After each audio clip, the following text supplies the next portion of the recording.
চুপ হয়ে আসি তাহলে আমাদের কথা শোনা যাবে। দুঃখিত, আপনাদের ঈদের ছুটির দিনে আপনাদেরকে আজকে আমন্ত্রণ জানিয়েছি। তবে একটা খুশির সংবাদের জন্য আলহামদুলিল্লাহ আমাদের জাহাজ এমভি আব্দুল্লাহ গতকাল রাত 3টা নাগাদ সোমালিয়া উপকূল থেকে রওনা দিয়েছেন দস্যুমুক্ত হয়ে। সারা রাতে আমরা আসলে এই বিষয়টি মনিটরিং এ ছিলাম এবং কারোরই তেমন ঘুম হয়নি।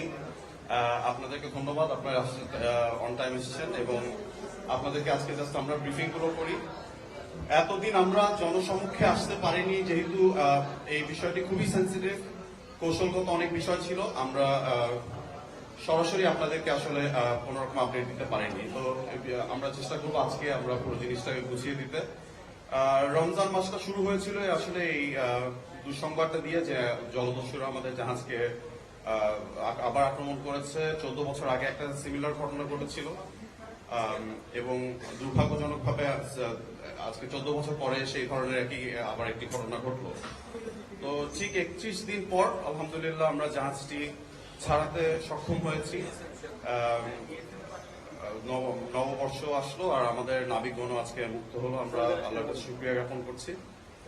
তো 12ই মার্চ এই জাহাজটি আক্রমণের শিকার হয় এবং সোমালিয়া জলদস্যুরা সোমালিয়ার উপকূলের দিকে এটাকে জোর করে নিয়ে যায় অস্ত্রের মুখে। এবং আমরা জানতাম যে আমরা সবচেয়ে বেশি উৎকণ্ঠায় ছিলাম আসলে তাদের সেফটি এবং ওয়েলবিং নিয়ে, তারা কতটুকু সুস্থ আছেন, তাদের কোন রকম অসুবিধা হচ্ছে কিনা। তো প্রথম কয়েকদিন কেটেছে আসলে আমাদের ওই এসিওরেন্সটা পেতে।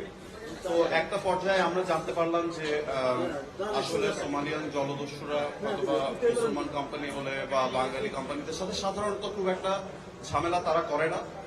এই আশ্বস্তটা আমরা হওয়ার পর থেকেই মোটামুটি আমরা আমাদের যে প্রফেশনাল অর্গানাইজেশন গুলো আছে যারা এই ইস্যুস গুলো নিয়ে কাজ করে তারা সরাসরি এঙ্গেজ হয়ে গেল এবং এঙ্গেজ হয়ে তারাই আসলে টেক ওভার করেছে যে কিভাবে এই জাহাজটিকে যত দ্রুত সময়ের মধ্যে আমরা ফেরত নিয়ে আসতে পারি। তো আজ 31 দিন পর আলহামদুলিল্লাহ অনেক রকম নেগোসিয়েশন অনেক কিছুর পর গতকালকে আমরা ফাইনালি তারা জাহাজটি ছেড়ে চলে যায়। আর এর মাঝে আপনার আর একটা বিষয় যে আমরা সরাসরি যে কারণে আসিনি তার কারণটা হচ্ছে দস্যুরা সাধারণত যদি মালিক পক্ষের পরিচয় পায় তখন তারা চেষ্টা করবে যে মালিক পক্ষকেই টার্গেট করে কোন রকম তারা কোন রকম আরো বেশি কিছু হাসিল করতে পারে কিনা আমাদের থেকে, এই ধরনের একটা, এবং পুরো জিনিসটা আরো কমপ্লিকেটেড হয়ে যায়। তো যার কারণে আমরা সরাসরি আসিনি, প্রফেশনালরাই এটাকে হ্যান্ডেল করেছি। তো এখন যেহেতু দস্যুমুক্ত হলো আমরা আসলে প্রত্যেকটা জিনিস আপনাদেরকে ক্লিয়ার করবো। একটা বিষয় আমি একটু অ্যাড্রেস করতে চাই যে একটা কথা আসে বারবার যে আমরা কেন আর্ম গার্ড নেইনি, মাঝখান দিয়ে এসেছিল, আমরা ওটাকে ঠিক ওই সময়টাতে অ্যাড্রেস করতে পারিনি। তার একটা মাত্র কারণ হচ্ছে আমরা কিন্তু হাই রিস্ক এরিয়ার অলমোস্ট ডাবল রেঞ্জের বাইরে ছিলাম। 200 নটিক্যাল মাইল বলা হয়, এক একটার হাই রিস্ক এরিয়া এক একভাবে ডিফাইন হয়, বাট আমরা অলমোস্ট 600 নটিক্যাল মাইলের কাছাকাছি দিয়ে যাচ্ছিলাম।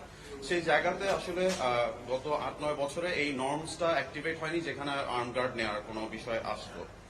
তো সেই কারণে আমরা আর্ম গার্ডের বিষয়টি আমাদের ইয়েতে আসেনি এবং আমরা নেইনি। আর আরেকটা ব্যাপার হচ্ছে, দুঃখিত আমার একটু মাইক্রোফোনের সমস্যা হচ্ছে, ওটা ইস্যু না, সেটা হচ্ছে কানেকশন। এই রিসিভারটা একটু কাছে নিয়ে আসো, এই রিসিভার জি।